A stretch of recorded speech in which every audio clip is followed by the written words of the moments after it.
10 nasihat Luqmanul Hakim. 10 nasihat Luqman untuk anaknya yang diabadikan dalam Al-Quran. Luqman merupakan sosok saleh yang karena kebijaksanaan dan kesalehannya, Allah Subhanahu wa Ta'ala membuat derajatnya tinggi meskipun bukan dari golongan nabi.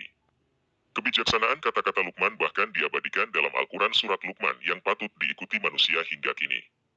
Kata-kata bijak Luqman ini setidaknya terangkum dalam 10 pesan Luqman saat menasihati anaknya.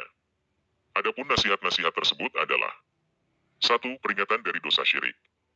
Pesan Luqman kepada anaknya untuk tidak menyekutukan Allah Subhanahu wa Ta'ala dengan apapun merupakan nasihat paling utama. Menurutnya, syirik adalah kezaliman yang besar. Zalim adalah menempatkan sesuatu tidak pada tempatnya.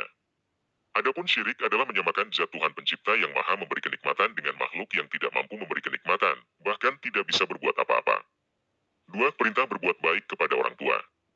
Pesan penting lain dari Luqman adalah perintah untuk berbakti kepada orang tua, terutama kepada ibu. Ibu yang mengandung, menyusui dan merawat anak dengan berbagai kesulitan yang dirasakannya. 3. Bersyukur kepada Allah Subhanahu wa Ta'ala dan orang tua. Sudah selayaknya manusia bersyukur dengan nikmat yang diberikan kepada Allah Subhanahu wa Ta'ala.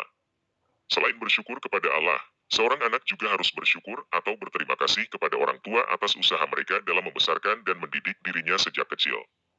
4. Menaati Allah Subhanahu wa Ta'ala dan menjauhi larangannya. Luqman juga berpesan agar menaati perintah Allah Subhanahu wa Ta'ala dan menjauhi larangannya. Digambarkan bahwa jika orang tua menyuruh kepada kebatilan, maka yang didahulukan adalah aturan Allah Subhanahu wa Ta'ala ketimbang perintah orang tua. 5. Mendirikan sholat. Mendirikan sholat adalah berupaya khusyuk dalam melaksanakannya dengan memenuhi semua syarat dan rukunnya. 6. Amar ma'ruf nahi mungkar. Sosok bijak itu juga berpesan agar mengajak manusia kepada jalan Allah Subhanahu wa Ta'ala dengan cara menyuruh kepada kebaikan dan mencegah kemunkaran. 7. Sabar atas apa yang menimpa. Sifat sabar merupakan sifat seorang mukmin, baik sabar atas musibah yang menimpanya hingga sabar dalam menjalankan perintah Allah Subhanahu wa Ta'ala. 8. Larangan takabur. Sombong bukanlah sifat seorang yang beriman kepada Allah Subhanahu wa Ta'ala. Sifat ini bukan hanya dibenci Tuhan, tapi juga dibenci manusia. 9. Perintah tawadu. Seorang muslim adalah orang yang sederhana atau menempatkan segala hal sesuai dengan kebutuhannya.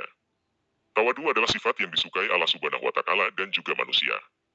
10. Menjaga adab berbicara. Bersosialisasi dengan baik kepada sesama adalah pesan penting yang dianjurkan Luqman, terutama terkait adab berbicara. Luqman menyebut salah satu adab buruk dalam berbicara adalah meninggikan suara tanpa keperluan. Suara seperti ini bahkan digambarkan seperti suara keledai yang merengek.